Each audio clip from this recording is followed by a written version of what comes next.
उन्हाळ्याचा झळा बसण्याच्या आधीच महाराष्ट्राला प्रश्न एक भेडसावतो, तो म्हणजे पाण्याचा। आणि ह्याच पाण्यासाठी मागच्या अनेक वर्षांपासून लढा देतात ते म्हणजे वॉटर आर्मीचे नेते प्रफुल्ल कदम सर।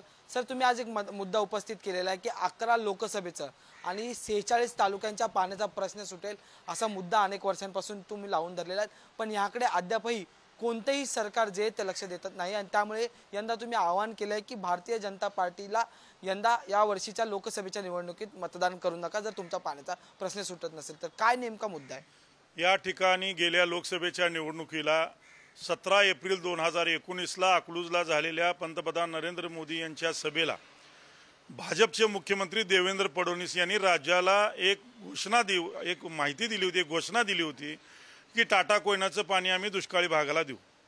त्यानंतर विधानसभेच्या निवडणुकीलाही दौंडच्या सभेमध्ये 17 ऑक्टोबर 2019ला पुन्हा हेच आश्वासन महाराष्ट्राच्या जनतेला दिलं की टाटा कोयनाचं पाणी आम्ही दुष्काळी जनतेला देऊ। परंतु 5 वर्षात भाजप सरकारनं काही याचं काम केलं नाही, 1% याचं पाण्याचं काम झालं नाही आहे। केवळ नुसती खोटी आश्वासनं आणि नुसत्या भूलथापा या ठिकाणी दिलेल्या आहेत। म्हणून या ठिकाणी मी महाराष्ट्रातील तमाम जनतेला आव्हान केलेलं आहे की माझ्या प्रामाणिक लढ्याची आणि ह्या चळवळीची आणि या पाण्याची तुम्हाला शपथ आहे की हे भाजपला उमेदवाराला तुम्ही मतदान करू नका। हे सगळं पाणी जे आहे टाटाचं, हे आमच्या विठ्ठलाच्या पायाजवळ चंद्रभागेतून वाहणारं हे पाणी आहे।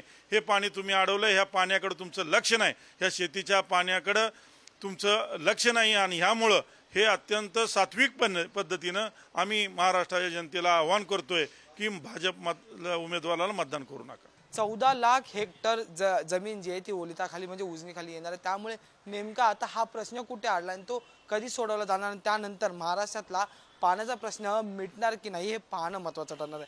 व्हिडिओ जर्नलिस्ट नागेश धोत्रेसह मी अजय माने, पुढारी न्यूज, मुंबई।